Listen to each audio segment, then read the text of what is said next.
1977 সালে 10ই December Netaji indoor স্টেডিয়ামে অনুষ্ঠিত হয় কিশোর রফি নাইট। মঞ্চটি স্টেডিয়ামের ঠিক মাঝখানে। মঞ্চের মাঝখানে বিশাল একটা ব্যানারে লেখা, একই মঞ্চে প্রথমবার রফি কিশোর। অনুষ্ঠানের শুরুতে এলেন শাকিল আনসারি। তিনি রফি সাহেবের ঘোষক। এসেই উর্দু মিশ্রিত হিন্দিতে ঘোষণা করলেন, दोस्तों, जैसा कि आप जानते हैं, आज रफ़ी साहब के साथ और एक मशहूर कलाकार मौजूद है और जिनका नाम है किशोर कुमार। এমন একটা সময় ছিল যখন মোহাম্মদ রফিকে শাস্ত্রীয় সঙ্গীত গাইতে হতো কিশোর কুমারের জন্য। সেই গানগুলির মধ্যে একটা গান কিশোর অভিনীত কল্পনা ছবির মন মোড়া বাওড়া। এই গান দিয়ে রফি সাহেব তাঁর সেদিনের অনুষ্ঠান শুরু করলেন। দর্শকদের কাছে এ এক আলাদা চমক। রফি সাহেব সাধারণত ফাংশন শুরু করেন বড়ি দূর সে আয়ে হ্যায় প্যার কা তুফা লায়ে হ্যায় অথবা মধুবন মে রাধিকা নাচেরে দিয়ে। সেখানে তিনি কিনা কিশোর কুমারের লিপ দেওয়া গান গাইবেন। মোহাম্মদ রফি মূলত এক জায়গায় দাঁড়িয়ে হারমোনিয়াম বাজিয়ে গান করতেন, কিন্তু তার অনন্য গায়কী এবং অনবদ্য গানের নির্বাচনের জন্য ফাংশন জমে যেত। সেই সময় সবে দেশে জরুরি অবস্থা শেষ হয়েছে। এমার্জেন্সি চলাকালীন কিশোর কুমারের গান নিষিদ্ধ ছিল। অনেক কিশোর ভক্ত ভাবতেন এই সুযোগেই বুঝি রফি সাহেব অনেক গান হিট করে। একই ছবি হাম কিসি সে কাম নেহিতে রফির চাঁদ মেরা দিল গানটা ব্যাপক হিট, অথচ তার পরের গান কিশোরের কণ্ঠে আ দিল কেয়া মেহফিল হায় তেরা সম্প্রচার বন্ধ থাকায় গানটি তেমন প্রচার পায়নি। সেদিন রফি যেমন মধুবন মে রাধিকা নাচে গাইছেন, তেমনি পর্দা হ্যায় পর্দা এই গানটিও গাইছেন। একটু থেমে পরপর দুটি বাংলা গান গাইলেন, তোমাদের আশীর্বাদে এই শতদল মাথায় রাখি, এবং তার আরও একটি বিখ্যাত গান, তার চোখে নেমে আসা রঙে রঙে ভালোবাসা গাইলেন। এরপর লায়লা মজনু ছবির তেরে দর পে আয়া হুঁ গাওয়ার পরেই ধরলেন সুপারহিট গান মস্ত বাহারো কা मैं आशिक। পরের পর গান গেয়ে ফাংশন জমিয়ে দিলেন। জনতা তখন গুরু গুরু রব তুলছে। দর্শক যখন রফির মাদকাতাময় কণ্ঠে বুঁদ হয়ে আছেন, তখনই তিনি শুরু করলেন, पीते पीते कभी कभी ये जाम बदल जाते हैं। দর্শক ততক্ষণে সত্যিই রফি সাহেবের গানের নেশায় বুঁদ। এত আনন্দ উন্মাদনার মধ্যেও সবার উৎকণ্ঠা কিছুমাত্র কমেনি।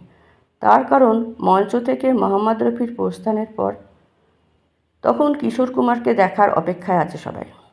কিন্তু সবাইকে অবাক করে ঝলমলে নীল শাড়িতে উজ্জ্বল রুনা লায়লা উপস্থিত হলেন। তখন সাধের লাউ বানাইলো মোড়ে বৈরাগী গানটি বিরাট হিট। এই গান শুরু হতেই উপস্থিত অধিকাংশ দর্শক নাচতে লাগলেন। পরের দুটি গান দমাদ্দম মস্ত কালান্দার ও তুম হো না হো মুঝকো তো গে আসর জমিয়ে দিলেন রুনা। ততক্ষণে গায়ক ভূপিন্দর সিং মঞ্চে উঠে পড়েছেন। রুনা লায়লার সঙ্গে তাঁদের হিট গান ঘরন্দা ছবি দো দিওয়ানে শহর মে পরিবেশন করলেন। এরপর দুজনে মিলে গাইলেন পরিচয় ছবির বিতি না বিতায়ে রায়না ও মৌসম ছবির বিখ্যাত গান দিল ধুঁটতা হ্যায় ফির ওহি। প্রমাণ হয়ে গেল ফাংশন জমাতে এরাও কিছু কম যান না। ভূপিন্দর ও রুনা লায়লা মঞ্চ থেকে নেমে যাওয়ার পর বোঝা গেল এবার সত্যিই কিশোর কুমার আসছেন। গুরু এলেন একটু অন্য মেজাজে, ঘোড়ায় চেপে, এবং তখন তার কণ্ঠে শোনা যাচ্ছে তার বহুশ্রুত জনপ্রিয় গানগুলো, শব্দগুলো, प्यारे बंधुओं, संगीत के प्रेमियों, मेरे चाचा चाचियों, मेरे मामा मामियों, आप सबको किशोर कुमार का सप्रेम नमस्कार। গান শুরুর আগেই তিনি আসর জমিয়ে দিলেন। সবাই তখন উত্তেজনায় থরথর। মঞ্চে উঠে কিশোর নিজেই ঘোষকের কাজ শুরু করে দিলেন। প্রেম পূজারী ছবির ফুলো কে রং সে দিল কি কলম সে এই গানটা দিয়ে শুরু করলেন অনুষ্ঠান। একের পর এক তার অজস্র হিট গানের ডালি মেরে ধরলেন। পরের গান মুসাফির হুঁ ইয়ারো। পাবলিক তখন আবেগে ভাসছে। ঘোষক কিশোর কুমারের কথা বলার ভঙ্গিও যে অন্যদের চেয়ে আলাদা। माइक हाथे निये बोलें, प्यारे साथियों, अब पेशे खिदमत है फिल्म जहरीला इंसान का ओ हसीन नगमा ও হানসিনি মেরে হানসিনি। সারা স্টেডিয়াম ওর ভরাট গলার সুরে গম গম করতে লাগলো। এরপর একটু সিরিয়াস ভঙ্গিতে ধরলেন একটা বাংলা গান। এই যে নদী যায় সাগরে। তারপর গাইলেন, আমার মনে ময়ূর মহলে। একটু জল খেয়ে এবার আবার হিন্দি গান গাইলেন। চিঙ্গারি কই ভরকে। গান শুনে প্রেক্ষাগৃহ স্তব্ধ। একটু হেসে বললেন, কি সবাই এত চুপচাপ কেন? এবার একটু শচীন কর্তার গান হয়ে যাক। তারপরেই ধরলেন, ধীরে সে জানা খটিয়ান মে ও খটমল, ধীরে সে জানা খটিয়ান মে। সেই সময় রুনাজি হয়তো মগ্ন হয়ে মাথা নিচু করে গান শুনছিলেন ভিআইপি বক্সে বসে।